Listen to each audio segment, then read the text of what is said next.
Greetings and welcome to the Parkinson's Foundation program, Falls Risks Prevention and Recovery for this Wellness Wednesday. My name is Nancy Nealon and I am the Community Program Manager for the New York, New Jersey chapter. For those of you who are joining us for the first time, welcome. So glad that you could join us. For returning guests, we're very happy that you're back. So welcome again. And today we have another international audience, which is fabulous. So welcome everyone. For those who have been attending for a while, you might notice that there's been a slight change to our format for the weekly webinar series. And that's due to our great response from initial programs. So we'll keep you updated and show you what we're doing now through Mindfulness Mondays, today's Wellness Wednesdays, and Fitness Fridays. We love to continue to hear your feedback, so let us know how we're doing. And of course, we will continue to record and archive each session. So if you miss something or you want to show somebody else, you'll always be able to find it back on our website. Today, we at the Parkinson's Foundation work to make lives better for people with Parkinson's disease by improving care and advancing research towards a cure. In everything that we do, we build on the energy, experience, and passion of the Parkinson's global community. If you haven't visited our website, please do, parkinson.org, or you can call our helpline number, 1-800-4PD-INFO, or 1-800-473-4636, with any of your questions to get information, educational packets, or our important Aware and Care kit. So now it is going to be my pleasure to introduce our expert speaker today, Stephanie Evans.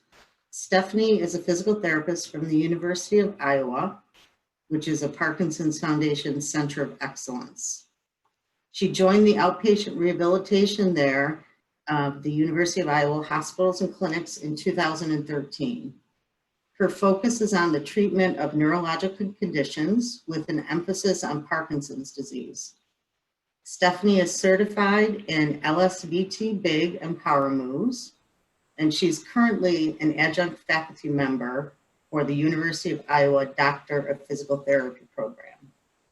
And during the course of today's presentation, Stephanie is going to have a couple special guests, which she will introduce. Welcome, Stephanie. So thankful and grateful that you're with us. So now the stage is yours. Thank you so much, Nancy. I really appreciate the opportunity to present today. Falls is a really important topic to discuss. I talk to my patients often about falling. And I really hope to instill that if you are falling, there is things that you can do about it and there's hope. And so the things that I really want to focus on today are understanding a little bit more about why falls are important to minimize and really the seriousness of falling. And then to talk more in depth about why people with Parkinson's disease fall. There are some unique things about Parkinson's that cause people to be at a higher risk for falling. And after that, I really want to spend a lot of my time focusing on strategies to avoid falls. So during that time, we're going to switch to more of a demonstration model, and I'm going to go through some strategies for prevention of falling as well as recovering from a fall, because falls do happen. And then at the end, we're going to talk a little bit about how to incorporate physical therapy into your care plan and the process for that for those that aren't familiar. So next slide, please, Kim.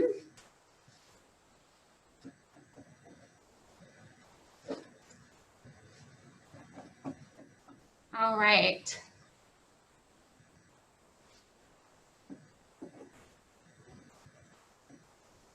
Just going to wait just a minute here for my slides to come up.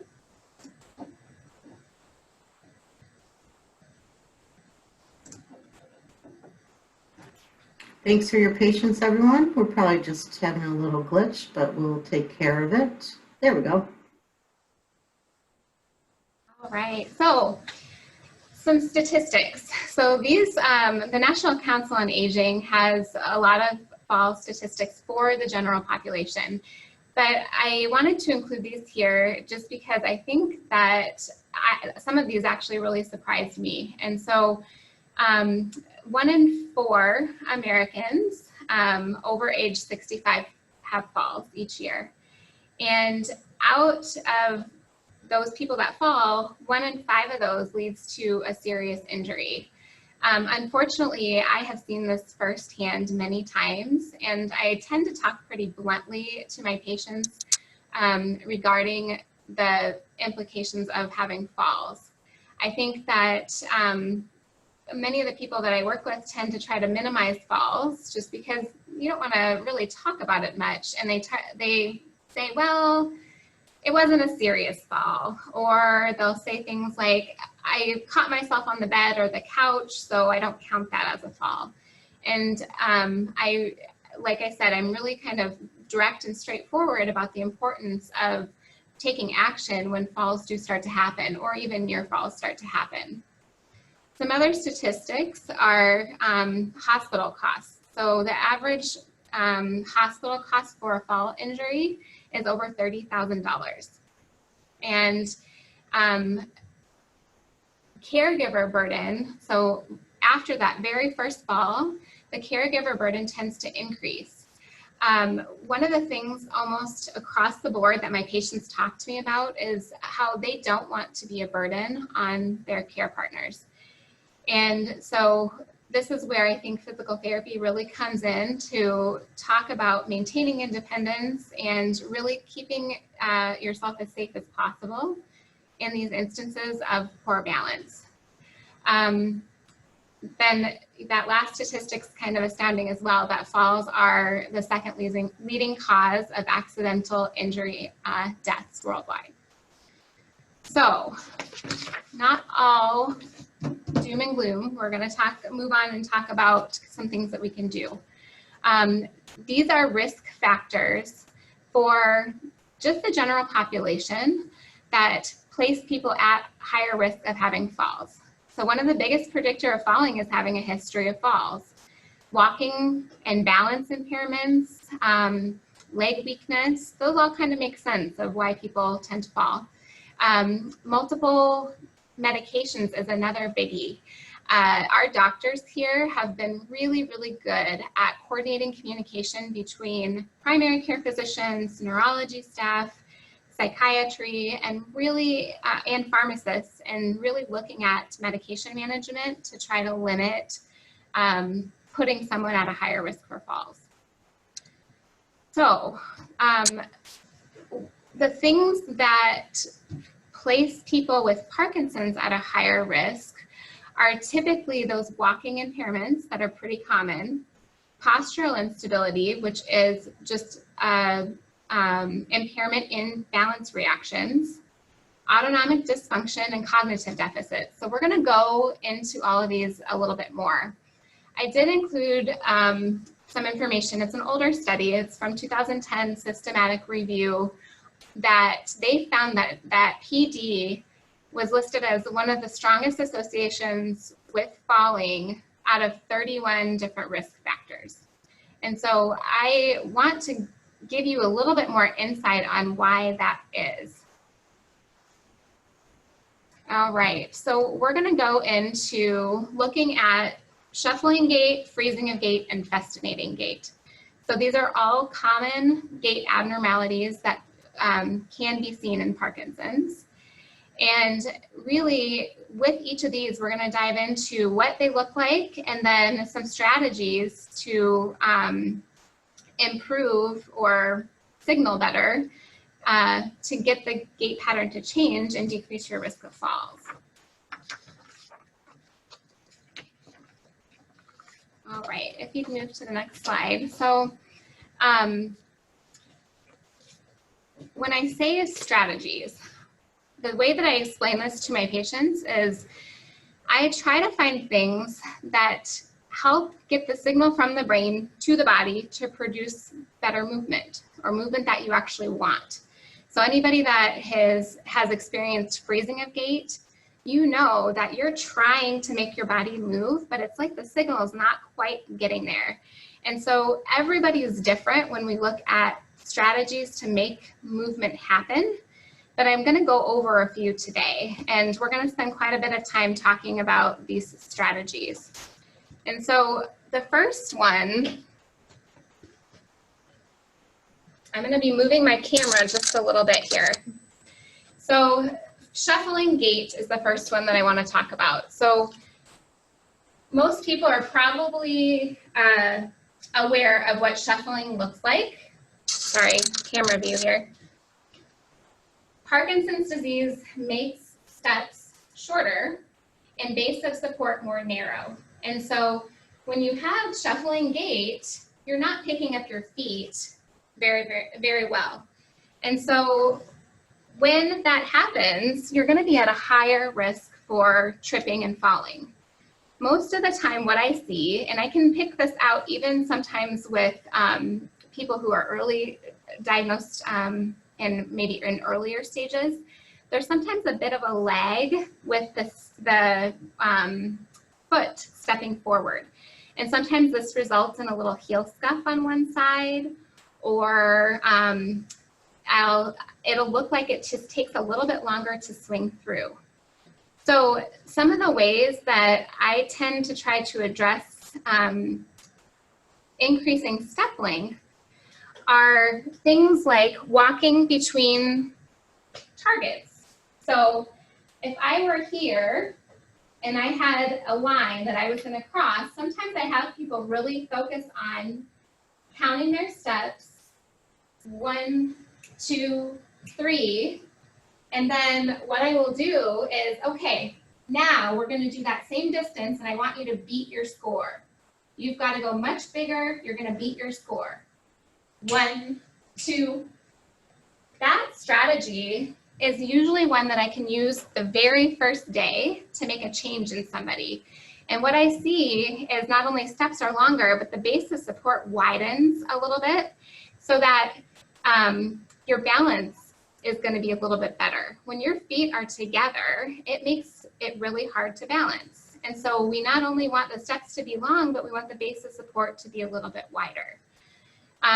When we increase length, that really automatically allows that heel to get out there first and produces a more normalized pattern, okay? I want to preface this is by saying that I know this is easy for me to say, but it's not easy to produce and maintain. And so we're going to talk a little bit about that later on. One of the things that I always have patients comment on when they come in with a care partner is how the care partner will watch me do my evaluation and watch somebody walk, and they'll say, oh, he never looks that good at home. And I say, exactly, because right now I've got his brain focused on what I asked him to do. We're in a nice quiet area, a wide open space, and the brain can really focus on what we're trying to produce. And so when the brain is introduced with distractions like everyday life and multitasking, that really gets harder to maintain that movement. The brain is not used to having to think about moving all the time. And that's what Parkinson's does. It can make it very effortful to have to think about moving. And so we really start with trying to find the little things that help get the quality movement, and then we go into ways for training it, and we'll talk a little bit about that later. So fascinating gait is what I tend to call runaway train.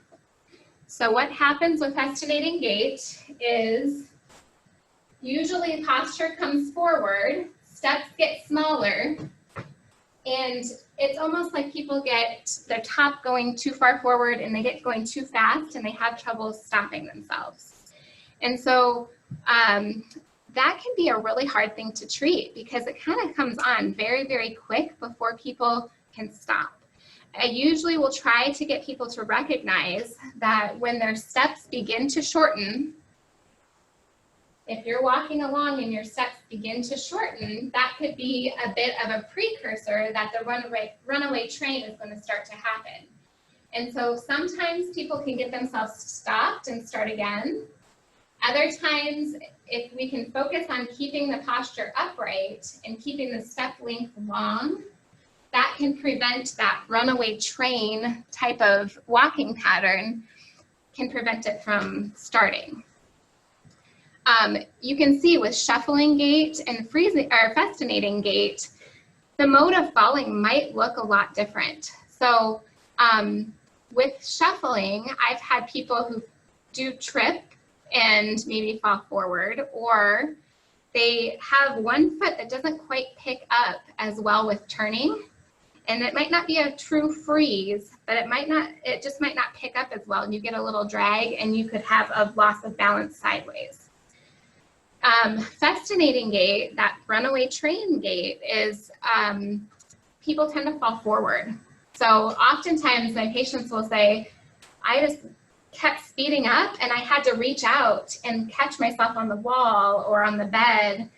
And if nothing's around, they end up falling forward onto their knees. So in therapy, when I'm doing the evaluation, I ask a lot of detailed questions about which direction are you falling, and try to pick up on a pattern so that we can really get down to why the falls are happening in the first place, and it helps to determine what to do. So freezing of gait is my third walking abnormality I wanted to talk about. So this one can be incredibly frustrating for people. And I think that most people will start to know what triggers their freezing.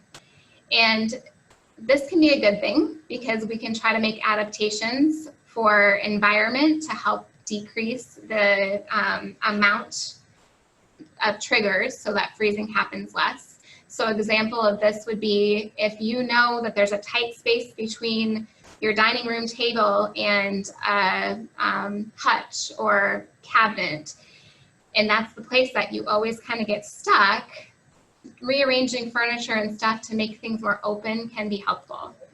The other thing is when people know their triggers, they start to get a little anxiety when they're in those situations that they know freezing would probably happen. And what I have found is that when anxiety increases, then freezing can be worse. It's like this vicious cycle because the anxiety is another distraction for the brain, or it could be a trigger and make freezing worse. So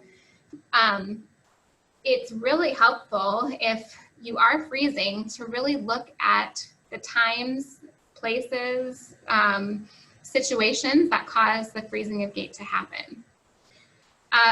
So oftentimes what freezing looks like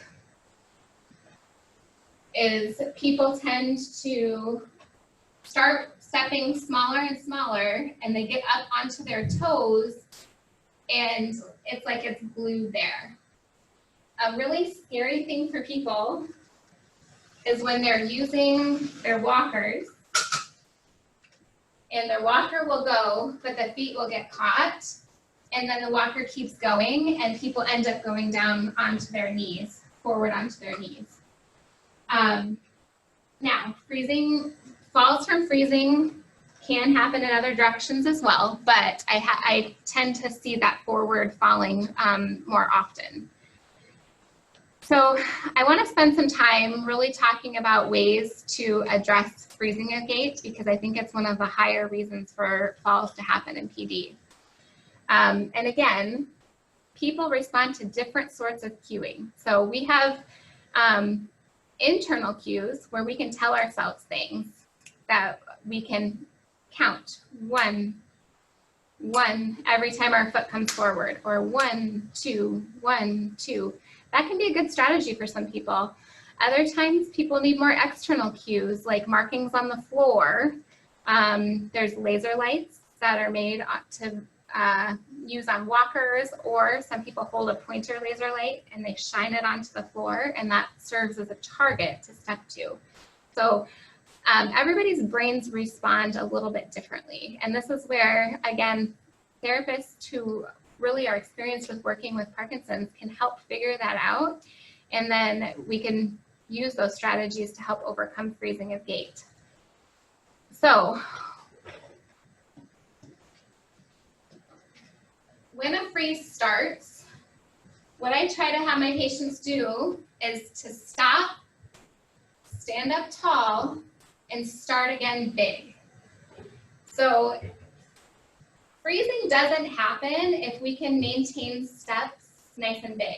Nobody freezes like this.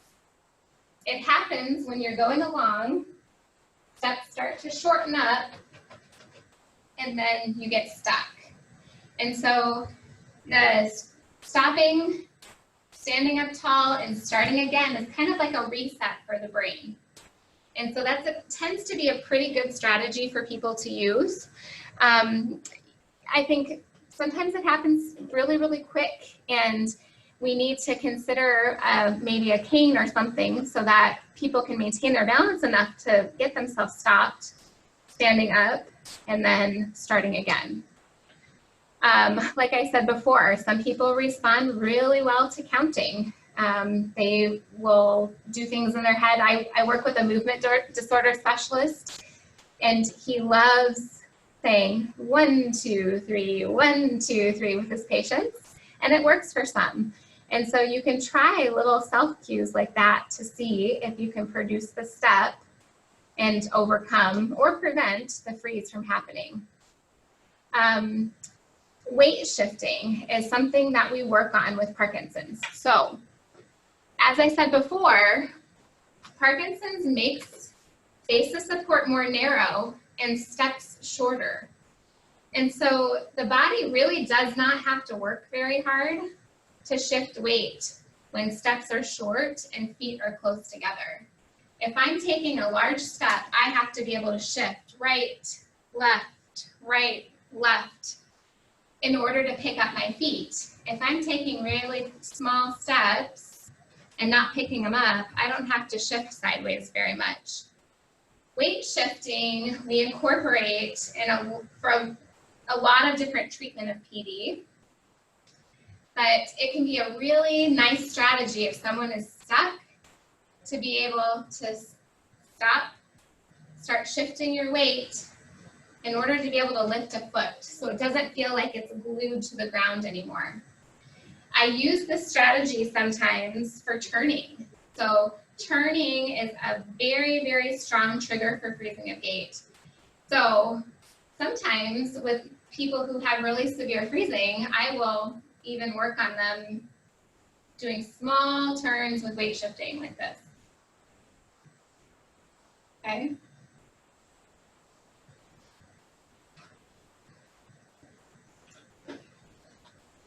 So I think that, if I had the ability to ask most of my patients, if they took a poll and said, what is your main trigger for freezing? I think turning is one of the really big ones.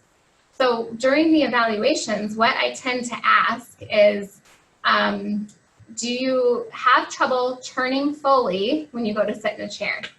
So most people will say, oh, I don't think so. And they'll say, okay, do you look like this when you go to sit down?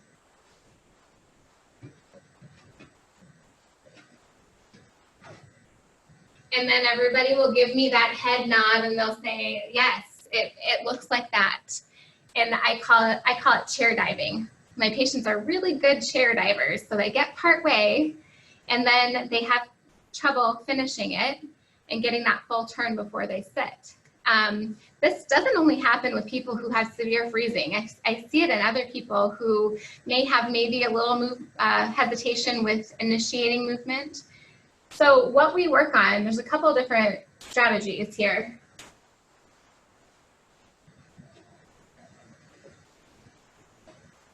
I like to explain to people that when you get close to the chair and you start to reach for it, what that does is it shifts your weight right over the foot that needs to move. And so it's very hard for me to get this foot lifted if my weight's all onto that side, and that's exactly what the reach does. And I tell people I understand why they are reaching for the chair, because people feel off balance and they want to get there as soon as they can. But it's really important to work on that full turn so that you can lift your feet and not have a freeze happen in the middle and then throw yourself into the chair. So I've got the X marks here on the floor. This is something that I'll sometimes have people try to see if when they go up to their favorite chair or even in front of the toilet, if that's one of their triggers where they get stuck in their turn, the visual cue can help keep the feet moving. So we go up to here and I need to get 1 foot on each X before I sit down. Sometimes I'll teach people to do kind of a wide turn. If you have the room, sometimes it's easier to come in and do it almost as a side step technique. Other times, especially for my people who have that runaway train festinating gait, it might be a good thing to practice stop. When you see the X's, you stop, then you work on your full turn before you sit down.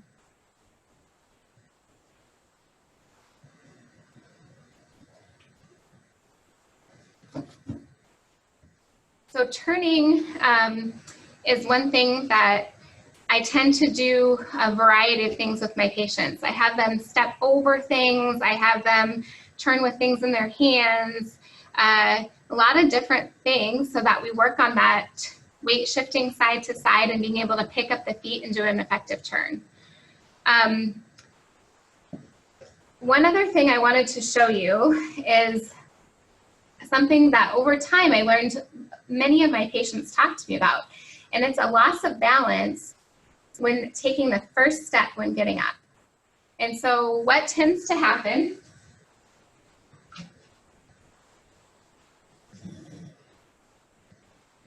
is people get here and they start to try to move their feet before they stand tall.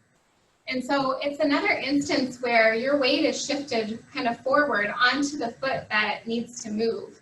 So a lot of the times our environments are set up where I had this one patient, he told me, well, I fall every time I get out of my recliner and I go to turn to go to the kitchen, I fall. And what I noticed was that his left side was his more impaired side. It's where his symptoms started. It had more impairments, was more rigid. Movement was a little bit slower on that side. And so every time he'd go to get up, he'd think, okay, I'm going to the kitchen. His weight would be forward and all onto that foot that he needed to move. So what happens, the other foot swings around and then he would trip himself up when trying to get up from his recliner really, really frequently. And so we worked on standing up tall. So when you first get up, standing up tall, tall, tall, starting big with that first step. And I practice over and over again turns with leading with the foot, the direction you're going to go, so that you're maintaining a nice wide base of support and not letting the crossover steps happen, because that's when people trip themselves up. So again, I want to kind of go back to this stuff is very easy for me to demonstrate and talk about, but it's very, very hard to get it to stick. And so I think using strategies and figuring out what works to help spark that movement to happen is important. Finding out what works, practicing, practicing, practicing, and then realizing that when your brain has to multitask, or we call it dual task training when we're working on it in PT, the movement quality might not be the same. So that's where I come in. With my patients, it's my job to figure out what works for them, how we can produce the quality movement. Then after we practice, good repetition and practice, then what we do is introduce multitasking. So I'm kind of known for throwing balls at my patients, having them carry trays, like doing all kinds of things that distracts them. I have them do cognitive tasks while we work, just to try to get it to be more real life. so that when your brain gets distracted, when you're at someone's house and there's a room full of people, that you can still produce this quality movement. And so we'll talk more about finding a therapist with some experience, but that's one of the really big key issues I have, are key things I have people look for when they're looking for a therapist. All right, so we're gonna move on to postural instability. So this is impairments in your balance. So it's one of the motor symptoms of Parkinson's. And I describe it to my patients like the body has trouble finding where the center is and maintaining that center of balance. Oftentimes, the neurologists are looking for postural instability. When they do your exam, they do a pull test. So I have Travis here. He's going to help me with some demonstrations today. And when your neurologist or movement disorder specialist does this, they're testing your balance, thank you, testing your balance reaction and seeing how good you are at catching yourself. And the reason why I say that oftentimes backwards loss of balance happens is because that one's harder to correct, and that one we just see more often. So I'll typically ask my patients, if you're standing in place, do you ever feel like that's going to happen? And a lot of people do experience that. It might be very, very mild, but it's just that little tilt back, and then they have to take a step or two to catch themselves. So the other thing that people will notice, and getting up from chairs, it's a common issue for people, that it becomes harder to get up from chairs. And so I typically will ask, okay, at home, when you go to get up, do you have this happen? And does it take more than 1 or 2 tries to get up? And people will say, yes, you know, my legs are really weak, or they'll say my arms are really weak. And I'll say, well, let's think about this a little bit differently. If you really focus on getting your head forward, let's see what happens. And I'll say, okay, keep your eyes on your toes the whole way. Get your eyes on your toes and go ahead and try to stand up. And sometimes, just to really prove a point, I'll make people keep their hands out, and I'll say, okay, and they'll look at me and they'll say, no way can I do this. I can't get up without pushing. Let's try it. So if we get the head forward, that really allows people to be able to unweight and get up. And the legs aren't weak. Sometimes they are, but in that case, when they can pop right up, the legs aren't weak. It's more so that the body or nervous system is not telling you how far forward you have to lean in order to get up effectively. And so we work a lot on that. And one of the other things I hear from people is, if I lean like that, I feel like I'm going to keep going forward. And they can have a really strong base, but they still think they're going to keep toppling forward. And so we have to work on improving the body's ability to sense where it needs to be in order to move effectively. With balance training, so we look at all different positions for losses of balance. And I'm going to demonstrate here that we have 3 systems that go into having really good balance. So one of them is our sensory system. So it's that signal that, I'm going to come here a little closer so you can hear me, the signal that your muscles and your joints send up to your spinal cord and then produce the movement of the muscles to maintain balance. Then we have our vision, really, really important for good balance, and our vestibular system, our inner ear system. It's one of our big centers for balance. So we know with PD that there is it's a neurological condition, and there's a disruption in that sensory system. Most people, as we age, our vestibular systems just don't quite work as well as they used to. Me trying to do somersaults with my kids makes me feel like this now, whereas I used to be able to do those things without a problem. And so if we're not training those things, they don't work quite as well. So when I have people try to balance, I'm going to use this as an example. They'll be here and kind of all over the place, and they'll get really frustrated with me. I can't do this. It's not working. And I'll say, this is exactly what's supposed to happen. When you're off balance, your systems are supposed to work together and produce the little wiggles of your feet. So it's called your ankle strategy, when your feet wiggle like this to bring you back to your middle.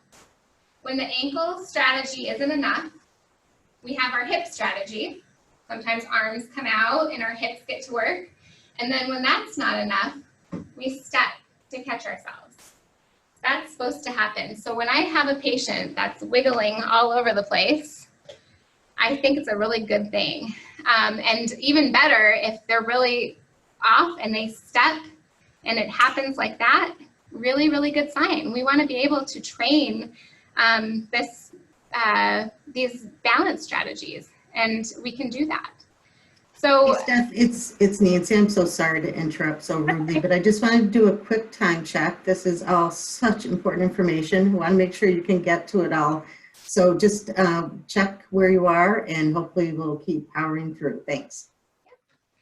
And so, you know, we give out just a really quick balance program. So I'm going to have Travis go to the corner, and I will put my patients in the corner, just like that, with a chair or their walker in front of them. And that's a really safe place to work on balance. So most people, as they're off balance, they'll get a little bit rigid and just have to kind of lean into the wall. They're not going to crumble down to the floor. And so we'll start with standing with feet close together, narrowing the base of support, and see if that's a challenge. To make this harder, we can add closing the eyes, and that might make it a little bit harder. We can give one foot out in front of the other and have that be what we work on. And I want it to be a challenge. I want people to kind of struggle with it a little bit and have to be wiggling around to hold themselves up. And then we can do things like turning the head. That helps to challenge the vestibular system. So these things are quick and easy. I usually will have people do under 5 minutes a day of this type of exercise, and training it daily really can help. I now have the pleasure of introducing Keith Clifford. He has agreed to come on here and help me kind of talk about this point that things can improve and get better. I have been lucky enough to be able to work with him for several visits, and he verbalized so well what he experienced after learning some of these balance strategies. So Keith, take it away.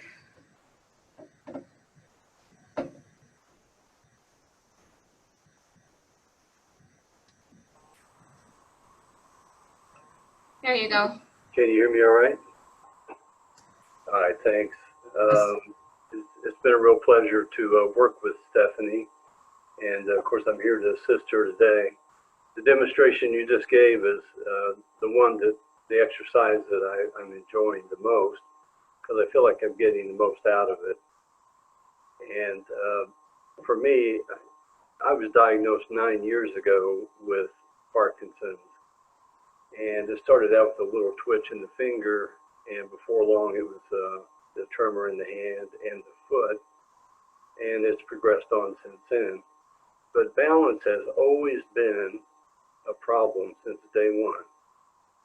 So to make matters worse, if I'm in the dark, that's the worst case scenario.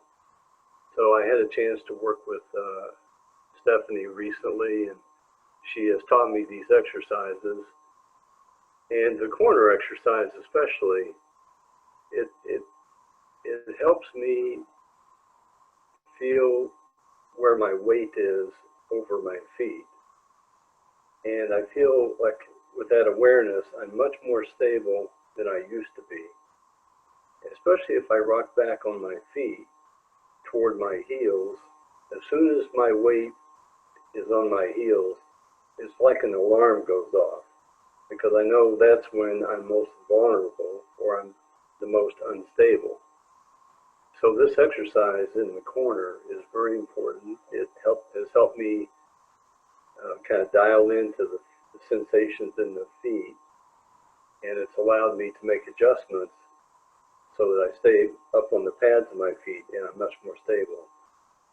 So Stephanie, thank you for that. And I'll keep doing my exercises every day, I promise. One other thing in working with Stephanie that I certainly didn't expect, and I feel like it's a brilliant idea that I never thought of. And I mentioned earlier that I have problems in the dark with my balance.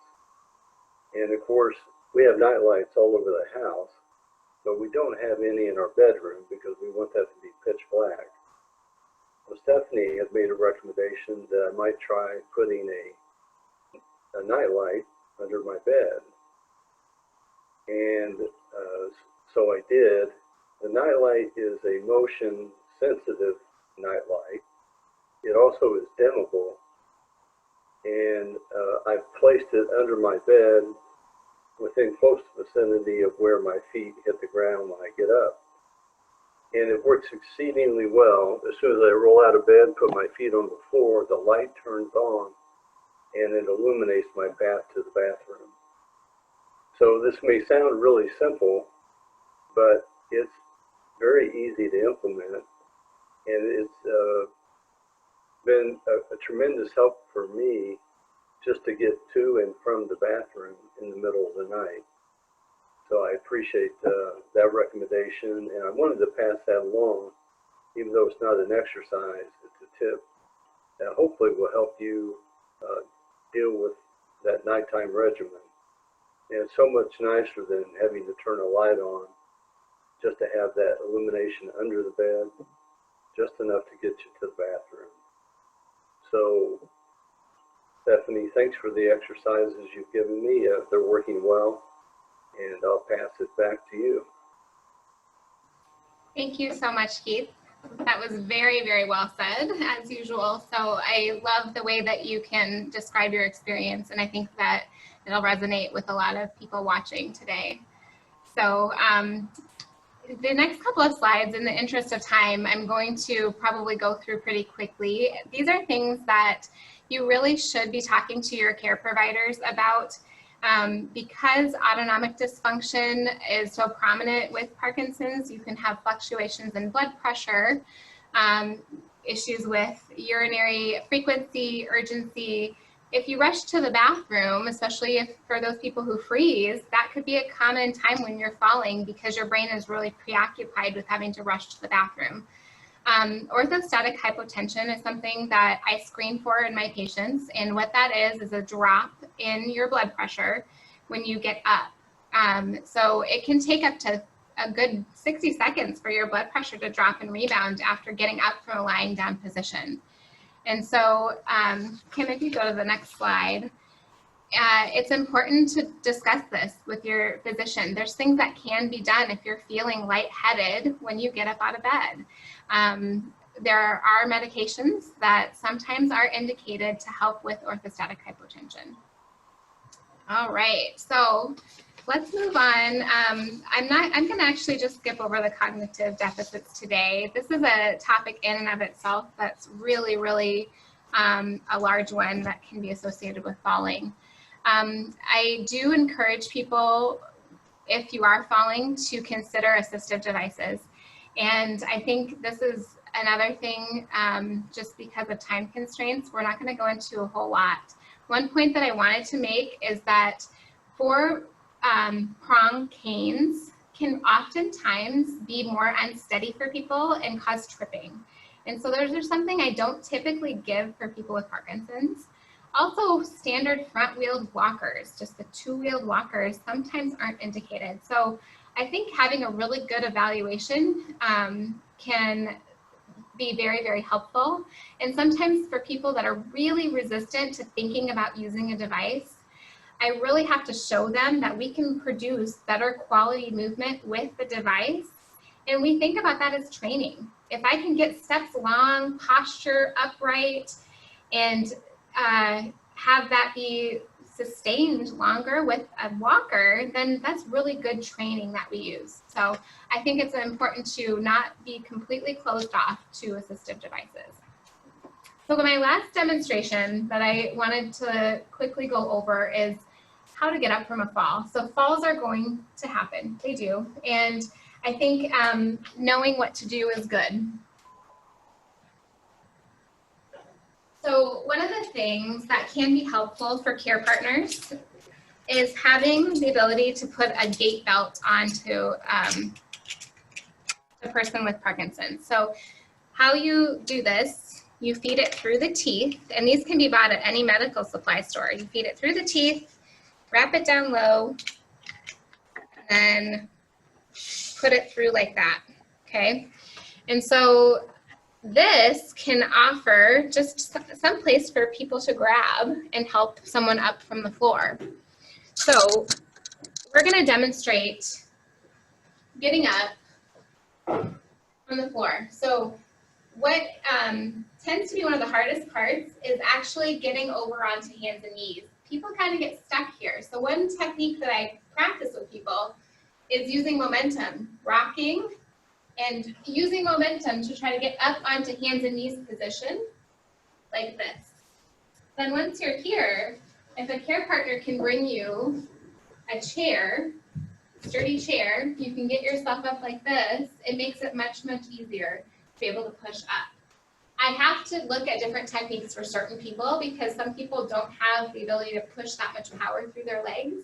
But this is where I would try to start and try to get yourself up, keep a steady grip, and then get yourself around to the chair. Where the care partners come in with this is if you can't get yourself turned over, Travis is going to come back here and he's going to give me a little help at my hips and help pull me up and around. And then when I can get the chair close, he's going to give me a little boost to try to help me up. Just a little bit of help there can go a long way to help get up from the floor. This is, again, something you should really be practicing with your therapist. So lastly, we are getting short on time. So lastly, I really just want to reiterate that having this risk assessment performed by your whole care team is really important, so you can pinpoint why falls are happening. And then the therapist can really be the one that helps to address movement strategies, strength, and go through things like I showed you today. So if you are wondering how to get in contact with a therapist, an order can come from any physician. Medicare does require an order for therapy, for ongoing therapy, and so any physician can write that. I have called clinics and said, hey, do you have anyone that has experience with Parkinson's, and we'll ask those questions. The helpline can also be a good resource to call to see if they can help find someone in your area that works with people with Parkinson's. Your frequency and duration can really vary. So I have people that sometimes will drive 2 hours to see me. They're not going to come 2 times a week or even weekly. So I'll spread it out and try to give as much for home as I can, or try to set them up with somebody locally. Tune-ups. I really wanted to touch on tune-ups. So I oftentimes see my patients more than 1 time a year. We'll do a course of therapy, let them go on their own for a while, do another course. Every time someone comes in, I'm constantly testing, doing objective measures and testing, so I have numbers so I can compare those over time and see where someone is. Patients love it. Even though they're being tested, they tend to really love to see what their progress is. And so I think it's important to not think that you can't go back to therapy. You can, and insurance will cover therapy. So with that, I think I'm going to open it up to questions. I just, again, really want to say thank you for having me today, and apologize if I went too fast, but I would be open to any questions. Stephanie, this was so phenomenal. Thank you so much. I wish we had all day to go back and have you redo all of those fabulous demonstrations. They were just tremendous. And I'm sure you've been too busy for the last hour or so, but you've already garnered a number of comments of this is so helpful. So, and my thanks to Keith as well and Travis. Everyone did a great job. So let's try and do a few questions. We'll fit in here.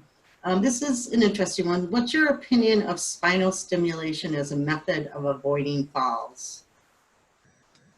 That ring a bell to you, though? That actually is not something I'm familiar with. Okay. So perhaps a question for the person to pose to their movement disorder specialist or primary care physician. You touched on this a little bit. You mentioned the 4-point cane. When someone asks, what is the best cane? How do you respond to that? I will oftentimes look at just a regular single point cane first and see. The other option would be a walking stick. Sometimes people who have trouble maintaining an upright posture really like a walking stick a little bit better. And canes are really indicated for those that might just have mild balance impairments, that little point of contact and having the sensory input in their hand of the cane can help to improve stability, and then they can change their pattern. Excellent. Someone else asks, how important is swinging your arms when you're walking? Is that? Yeah, I definitely was going to talk about that earlier. I do think it is important for balance. We're supposed to swing our arms opposite arm, opposite leg forward at the same time. And I do think it makes a difference with balance, stability. The other thing it really helps with is rigidity. So as we're walking, if we're not swinging our arms, we're not getting rotation through our trunk, this type of rotation. And so if we can incorporate arm swing, it can help not only with upper extremity rigidity, but also with trunk and axial rigidity. Okay. There's so many wonderful questions. I'm going to try and get to as many as we can.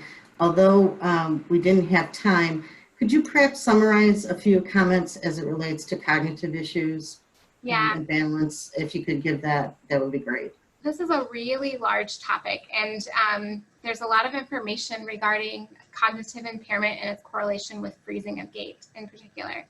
And so the way that I explain it to my patients is, as cognitive deficits start to become more apparent, there's different categories that we kind of look at. We look at the ability for people to divide attention, because we're constantly doing that in day-to-day. If I'm walking down the street and I hear a car horn, it's going to completely take my concentration off of walking and have to attend to that. And with Parkinson's, dividing attention can become really hard. It's that multitasking type of thing. And then in addition to that, it's hard for the brain to prioritize what to actually concentrate on. Another area of cognition is kind of visual spatial perception. So one of the things I notice is when I get some of my patients with more cognitive impairment, I get them from the waiting room and we walk down the hall. I oftentimes have to give them a heads up exactly where we're going to go. We're going to go down there and take a right. The door coming up, we're going to take a left. They could have been here 10 times in a row, and I still have to do that, because the ability to obtain a mental picture of your path can be impaired, in addition to other visual, spatial, and perceptual deficits that you can have. But we haven't mentioned yet, but I'll just include it at this point. We're going to send a resource list as well to all our participants, so there'll be more information. Someone else asked about TREK poles, T-R-E-K poles. Can you address that? Yep. So those are what I was referring to with the walking poles. They're trekking poles. And I think that for some people, they feel a little bit better using them versus the cane that's down low or even a walker. I think it can be a nice way to get arm movement in help with stability. Some people do okay with one, some people do okay with two. I think when balance gets to the point where you really need contact with something in order to prevent a loss of balance, 2 trekking poles or even 2 canes really doesn't make sense anymore, because you have to find a place to put them in order to use your hands, and you have to keep your hand on something. So that's when I try to encourage my patients to consider a walker versus trekking poles if they really need to have their hands on something. So ultimately, it's so important to be evaluated and assessed by a professional. And this next question, I think, is really a really insightful one. Are therapists such as yourself required to do training to maintain your licensure? So all of us are required to do training to maintain, and but we all come out of school with the same kind of core training. And then the beautiful part about PT is we get to kind of pick our niches. Some people are more generalists and they see a wide variety of things. I, from early on, really strived to want to be good at something. And so I moved towards neuro, and I fell in love with people with Parkinson's. And so I chose to take extra training with Lee Silverman voice treatment, LSVT big, the power moves training. I teach, I think the best way to learn is when you have to teach something. So I teach courses on Parkinson's. And so that's really where people get more specialized. And those extra little things, if you're wondering specifically about PD training. Excellent. And just to touch back on LSVT, some people might not know what that is. And we don't have time now, but we will include a link in our resource list when we send that out to everyone, so that you can learn more about what that is and their website. And of course, always you can check back with our helpline. Another question, there are upright walkers out there. Do you think they're helpful? I get this question a lot. I actually purchased out of my own pocket an upright walker from a yard sale, so I could actually try it myself and see.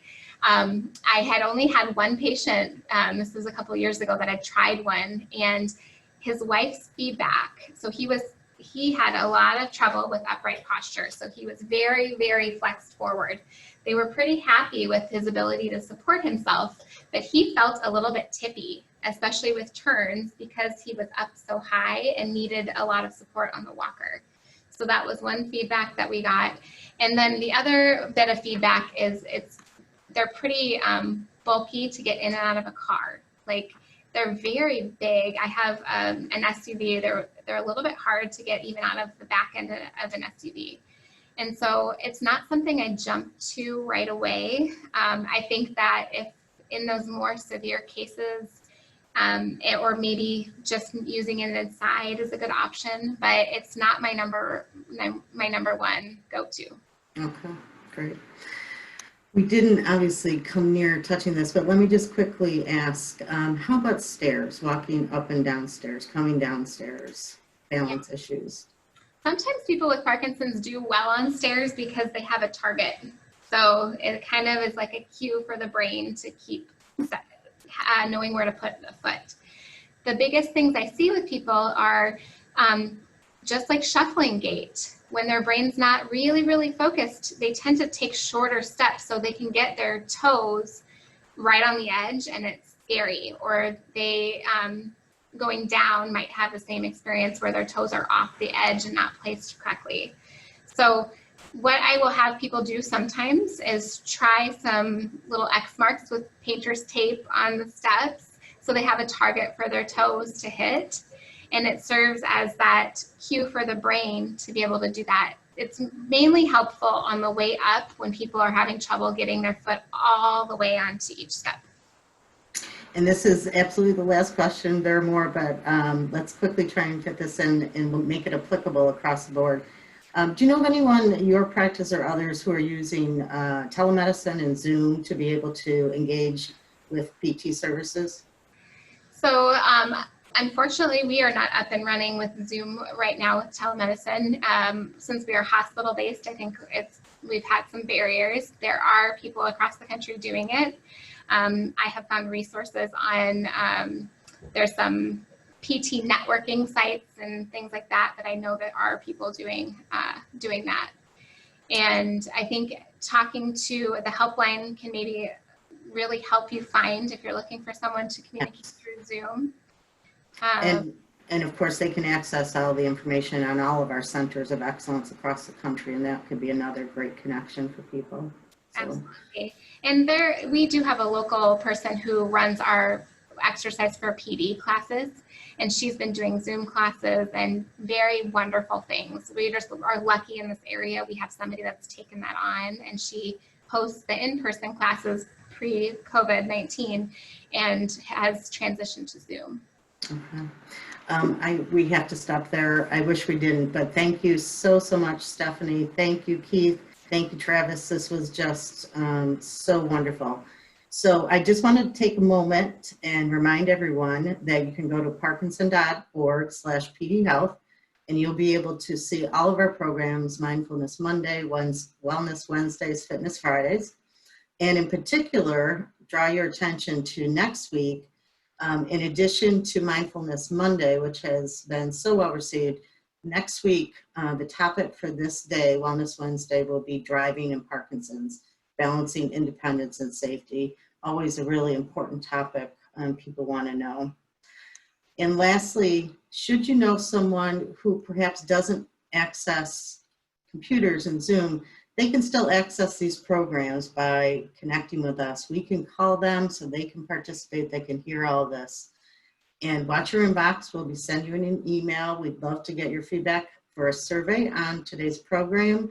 And as mentioned, we'll include all of those resources. Thank you so much for tuning in, and look forward to seeing you again soon.